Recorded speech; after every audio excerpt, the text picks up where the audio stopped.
तो hello friends, हम वापस आ गए हैं। हमारे चैनल पे आपका स्वागत है। और इस वीडियो में हम बात करेंगे पोरोसिटी जो वेल्डिंग में जनरली आती है, और पोरोसिटी क्यों आती है और इसकी क्या कारण है और रेमेडीज है, इन दोनों के बारे में बात करने वाले हैं। तो आप बने रहिएगा हमारे साथ इस वीडियो में लास्ट तक। तो चलिए वीडियो में आगे बढ़ते हैं। तो यहाँ पे आप देखेंगे एक यहाँ पे वेल्डिंग का जो है, यहाँ पे पोरोसिटी, वेल्डिंग पोरोसिटी का डिफिनेशन सिंपल सा दिया गया है, उसके बारे में आपको दिखा देता हूँ पहले। तो यहाँ पे है welding porosity is a welding defect that result from unwanted gases being trapped within the molten weld pool during solidification which causes pockets or pores on the surface within the pen. तो simple सा इसका कहानी कि मतलब जैसे कि welding की जाती है तो उस दौरान जो वेल्डिंग बीड रहती है, कुछ गैस जो रहती है वो ट्रैप्ड हो जाती है जब सॉलिडिफिकेशन होती है। देखिए ये आपका वेल्डिंग है, ये वेल्डिंग एरिया है, वेल्डिंग बीड है। तो यहाँ पे जब वेल्डिंग होगी तो फ्रेंड्स यहाँ पे जो गैस रहती है, आर्गन गैस रहती है, तो वो गैस जो रहती है या फिर उसका जो है बहुत स्लो रहेगा, गैस का जो फ्लो रहता है, यानी कि एलपीएम लीटर पर मिनट, या जैसे कि 10 to 15 ये जनरली होता है। लेकिन उसमें मान लो कि ज़रूरत से कम है, उसका जो स्पीड है गैस फ्लो होने का वो कम है, ज़रूरत से कम है।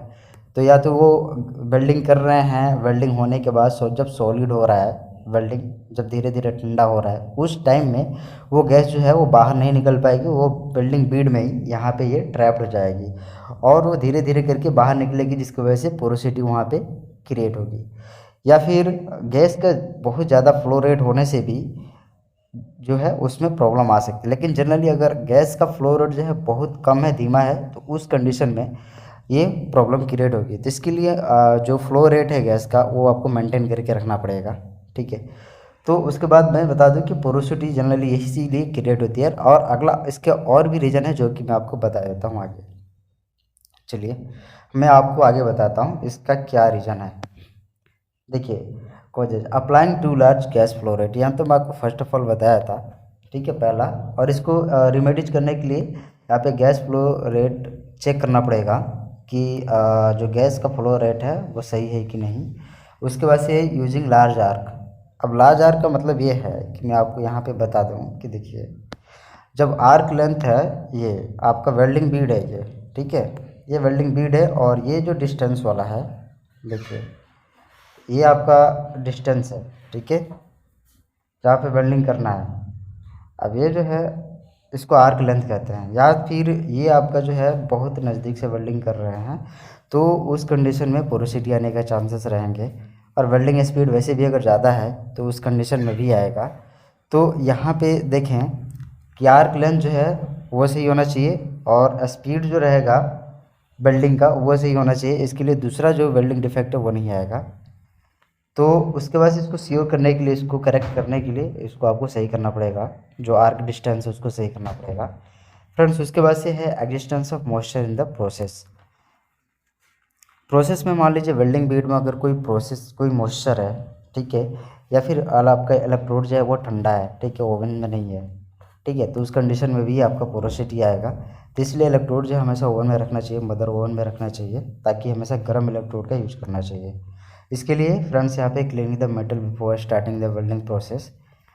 तो जो स्पेस है आपका वर्क पीस है उसको साफ करना चाहिए, क्लीन कर लेना चाहिए, ठीक है। अब यहाँ पे है आगे अनसुटेबल गैस शील्ड।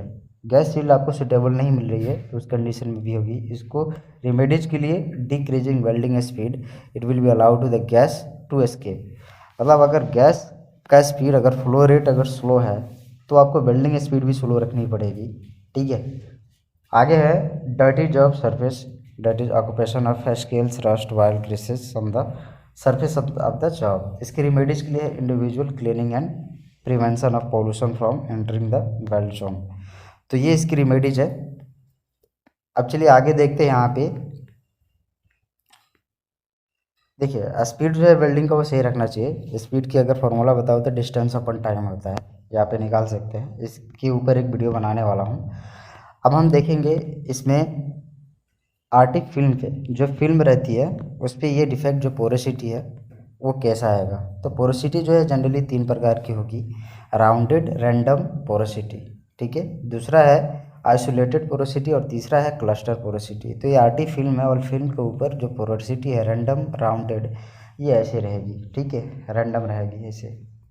अगर वही अगर आइसोलेटेड की बात करें तो आइसोलेटेड में जो पोरोसिटी है वो एक जगह पर रहेगी और इसकी डिस्टेंस जो है कम से कम 1 इंच की यानी कि 25 mm की रहेगी। अगर 25 mm से कम डिस्टेंस पे पोरोसिटी यानी पॉइंट ये पोरोसिटी है तो वो आपका रैंडम राउंडेड पोरोसिटी में आएगा, अदरवाइज वो आइसोलेटेड पोरोसिटी में आएगा।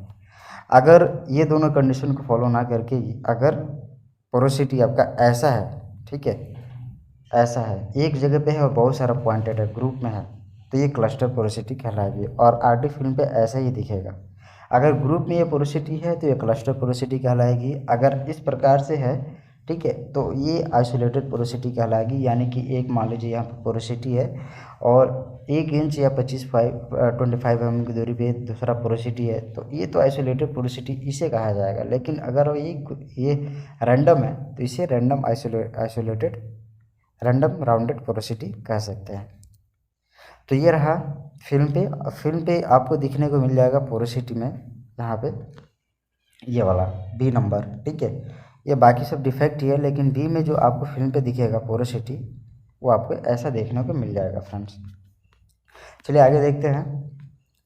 तो इस वीडियो में मैंने आपको बताया पोरोसिटी और पोरोसिटी का डिफेक्ट जो है उसको कारण और रेमेडीज क्या होती है इसके बारे में मैंने आपको बताया था, और आरटी फिल्म पे वो कैसा दिखेगा ये बताया था।